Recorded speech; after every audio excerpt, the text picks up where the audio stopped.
జై శ్రీరామ్. ఒక పని చేస్తే అది మంచైనా చెడైనా నలుగురికి వర్తిస్తుంది. అది కర్త కారయిత చైవ ప్రేరకశ్చానుమోదక సుకృతే దుష్కృతే చైవ చత్వార సమభాగినః.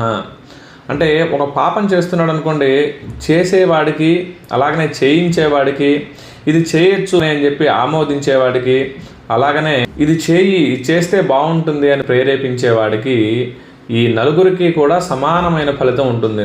ఏదైనా తప్పు చేసినా, ఏదైనా పాపం చేసేటప్పుడు వీళ్ళు నలుగురు ఉన్నారంటే నలుగురికి కూడా సమానమైన ఫలితం వస్తుంది.